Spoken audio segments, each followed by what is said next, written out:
Hey guys, it's Ted Bogert. Welcome back to the TED Show. I'm going to have to give a shout out to my friend Margie Santos. She's been filling the airwaves with amazing people, and I want to thank her for that.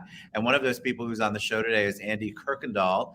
I love the title of this show. He does an interesting conversation every morning, I believe, on the Andy Kirkendall Talk Show, and it's all about encouragement. Welcome, Andy. How you doing today? Doing great. Thank you for having me on your show, Ted. I appreciate it. I'm excited to have you on the show. I read your bio. I read what you do. All of us could use encouragement. So anything that's positive coming out in our crazy little world we live in, I'm thankful for. All right. So before we talk about encouragement, before we talk about the Andy Kirkendall Talk Show, let's talk about you, Andy. The audience really loves an origin story. They want to kind of know your point A to point B. I doubt you were born with that headset on and the mic. So or maybe you were. Some of us, but tell us a little bit about you. Well, I'm a preacher's kid. That explains a lot of things about me right away. As soon as people hear that, they go, oh, one of those, a preacher's kid. So I was raised in a pastor's home. I wanted to be a preacher like my daddy all my life. And early on, I went into ministry. I got minister's license when I was 16 years old. And I was actually filling in churches when I was still in high school. My wife and I got married 46, nearly 47 years ago. And when we got married, we were full-time child evangelist. What that meant is that we traveled from church to church or camps, and we just did children's ministry. We did a lot of like a VBS, but it was like an evening service where kids could come in, and puppets and gospel magic, and we just had a blast. This was in the 70s, and there wasn't a lot of the entertainment on TV as today, so it was we really drew in huge crowds and had a fun time with that. Ended up pastoring a couple churches and being involved in full-time ministry. Then my career made a turn somewhere along the way. I decided that I didn't want to pastor anymore. For a while I had enough of people and enough of what was going on. So I came home to Michigan where we lived and kind of felt very defeated with the way things were turning out. And I looked for a job in the hospital that I used to work in, and the only job I could get was a mental health tech in a psychiatric ward. Ted, I tell the story, whenever you could start a story off one day in a psych ward, you got everybody's attention, just like that. Yes, you do. And so I started working as a mental health tech, and it was quite the job. And after a while, my boss says, you're going as far as you can. You ought to go back to school. And so I did go back to school, and I became a registered nurse. And I worked for 30 years as a registered nurse, and I worked in mostly behavioral health, psychiatric nurse. I was on locked units, open units, suicide hotline, partial program, even did home health nursing for psych patients. I've got stories I could tell, let me tell you. And so I worked for that for, like I said, 30 years. Later became an educator where I was working and teaching medical necessity to case managers and utilization review nurses for a company. For about 10, 12 years, I was doing that and doing a lot of corporate training. And it was a blast. I had a fun job doing it. It brought me all over the country. I actually been to Orlando a few times, to train some nurses at the big hospital there in Orlando. Also went to some managed care companies in Florida and different places. And a few years ago, I started this Morning Moments program. And it was basically, I was missing comedy. By the way, I also did stand-up comedy for about 5 years too. I have a feeling you'd be amazing at that. And so I tried it for 5 years, gave it up because I don't quit the old saying, don't quit your day job. So I wasn't going to quit being a nurse just to be poor at being a comedian. So I was missing that comedy piece. So I started every morning at 7 o'clock in the morning. I'd hit the button, Facebook Live, and I would tell jokes and sing a song and get my guitar out and sing some of my parody songs. Ever since my hair left me, and I did all sorts of comedy, and I did that for quite a while, 7 days a week, live every morning. I didn't think that went through very well, and I did it for a year and a half without missing a single session. Well, Wow. I kind of gave that up, and when COVID-19 hit, I just felt that there was a need for encouragement, and so I brought Morning Moments back, did more devotions and more encouragement, and then July of 2020, I started interviewing people, and little did I know this is where it was going to head out. I've interviewed over 500 people on Morning Moments, and anybody from Eric Estrada from Chips to singers. 1 week I'll have a hip hop artist, and the other week I have an opera singer, and then I have filmmakers and comedians, doctors, nurses, and I ask everybody the same question. What do you do, and why do you do it? There's a lot of people, especially with the way the world is looking for their purpose. Well, why am I here anyway? What's my purpose, my plan, my future, and my hope? So when I ask that question, it's such a vague question, but it's so deep. Why do you do what you do? Because if we don't know our whys, we're going to lose our way. And so if I don't know why I'm doing it, then I could just go ahead and be a greeter at Walmart and put stickers on people. Not that there's nothing wrong with that. Don't get me wrong. That's a good job for a lot of people. But is that my purpose? And so when I ask the question, I step back and just am amazed at the answers. And so imagine most people are articulated that out loud before. Most people may think it in their brains, but they've not articulated it, said it out loud.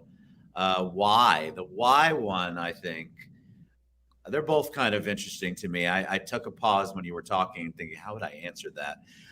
The why one is the purpose one, is the reason, why you're here, your gifts, all of that good stuff. And I think a lot of people don't know, or they don't know how to put it into words. Yeah.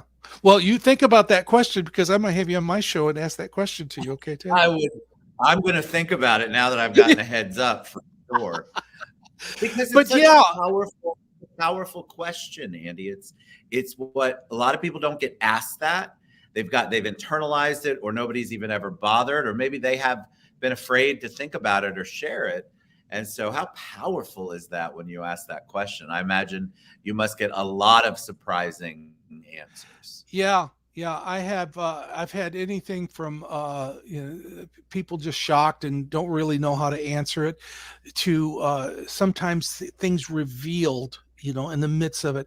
As fun as I like having, the seriousness, especially of behavioral health and my psychiatric background, really comes in when people just start sharing their heart. I was interviewing an actress one time, and she was talking about, why do you do what you do? And then she told about her mother, who was severe chronic mental illness. When she was younger, she took a gun, and one of her psychotic rages shot her brother, and herself, and all three survived. And then she was telling the story, and I'm sitting there as an interviewer, just trying to go, yeah, trying to keep a straight face with the whole thing going. And I'm just saying, how did this happen? How did this story come? Of course, she's told her story several times, but to be able to be right there when people share their heart, because we're motivated to do a lot of things by our past. And sometimes we allow the past and our hurts to identify who we are, which we shouldn't. We shouldn't be identified by who we are. We should be identified who we should be and what we should be doing. After all these years, I'm now that I'm retired, and I start reflecting, there's a lot of things I could be doing, but what should I be doing? That's a big question. And this must be one of them, because you're obviously impacting people. You have a passion for it. What's the 500 people? What's the goal for you? Is there a short-term, long-term goal? Are you just going to go along until the Lord takes you home? What's your that could be it. That could be it. And I'm glad you said about a goal, because that I try not to have that kind of goal. I try not to say, well, I'm going to reach, because I never thought I'd reach 500. So when I reached 500, I thought, well, that's a landmark. I guess I guess I better say something about it. And when somebody asks what else you're supposed to be doing, I realized that I'm just going to do what I'm doing now. When people ask about their purpose and they go, well, what should I do? I tell them, well, I go where I ask the Lord, what do you want me to do? And I'm sure that I really feel in my heart that's what I'm supposed to do. And unless he tells me something different, I'm not going to change that. Yes. Until he tells me something different. When I got ready to retire, it kind of shocked my wife, because I was going to work till I was 70, because I was working from home right here at Virginia Beach and training hospitals, managed care companies all over, just right here in my office, just same background, just training people through WebEx. And I thought, well, I could do this till I'm 70. And I came out of my office one day and it says, I'm done. I'm going to retire. And she goes, what? I thought we had 4 or 5 more years. And I call it divine discontentment. There's divine discontentment. There's times you go, I'm tired of doing this. And until I hear another direction, I'm going to keep doing it. But I started getting that discontentment of my job. And although I loved doing what I was doing, I was able to reach and help people all over the world with medical necessity. And a huge company like that brought me all over the nation. And but I just said, it's time to leave that. And then this other door just opened up and exploded, where people ask, how do I get my guest? I don't know. Because I'll say, hey, do you have anybody that my friend? Yes, you've discovered that too, haven't you? Because when you say, do you have anybody else that would be good for my show? And they go, hell yeah. Hey, why don't you interview so-and-so? And next thing you know, I'm interviewing somebody that is, a Grammy Award winner, or, they're a Hall of Fame singer, and an opera singer, a mezzo soprano, just after interviewing somebody hip hop. I went, how does that happen? Because God's got an interesting playbook for us, and that's the best. I would be remiss, I would be a terrible, terrible host of a show. I already believe I know what you do, but since you ask everyone this question, Andy, why do you do what you do? Well, I'll tell you, I have had a heritage for years and years of my dad, my mother, of helping people, and just to be a servant. And when you ask why I do what I do, I asked God that same question a few years ago. What's this Morning Moments is all about? Where's it going to go? And what am I doing as a nurse being on this show? And he said, I believe he said in my heart, if you make it about them, I'll take care of you. And I realized that it's not about us. Everybody has a story, and that story needs to be told. And maybe I'm the one to help tell that story, or bring that story out. And as I make it about them, then God says, now that you've surrendered, because when surrender is your reasonable service, you can expect great things from him. When you surrender, now I can open up more things for you, long as you get out of my way. And so when that happens, I realize I want to be right where I'm supposed to be. I'm not sure how many times in life that people come to our pathways and we didn't even realize it, and we're supposed to encourage them. Yes. I was just sharing with an interview I taped this morning about one of the things I love to do is when we're eating at a restaurant, as the server says, at the end, she or he takes your order. They go, is there anything else I could help you with or anything else I could do for you? And yeah, there's one more thing. I'm getting ready to pray for my meal. Is there anything I could pray for you about? And when you ask that question, they go, well, yes, my granddaughter or my husband, or I've had people say, I just found out I have cancer. And when you ask people, what can I do for you?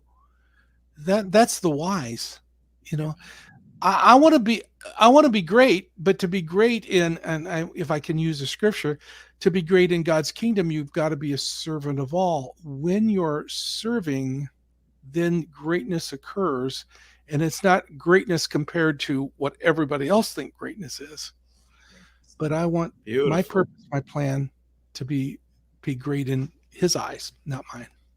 Got chills on that, Andy. All right, Andy, I want you to come back, and I definitely would like to come on your show. I will share all of Andy's contact information. You can see it in the link below. You can find the Andy Kirkendall Show on Facebook. And I just think what a blessing. When I was listening to you, obviously the spirit was moving. I was thinking, okay, this is, it's always planned, as I don't plan anything. He plans everything. And it's just, I was thinking, God, that's exactly what I want to do, or what I feel like I'm doing. There's this servant, when you get back, when you follow what he tells you to do, what his will is, then the rewards, the benefits, you just get so many blessings, and you're obviously blessing so many people because of your gift and your relationship with him. Think of all the lives you've changed over 500 shows, Andy. Margie Santos, who we our mutual friend, I belong part of Synergy PR, and she's trying to book me to do speaking engagements. So Synergy PR Media at gmail.com is where you can get a hold of her to book me for a conference or to speaking, or to find out more about Morning Moments. Maybe you could say, hey, I got somebody I want to be on the show, or can I be on the show? Let me know. Get a hold of me, because that's how it happens. Just getting connected.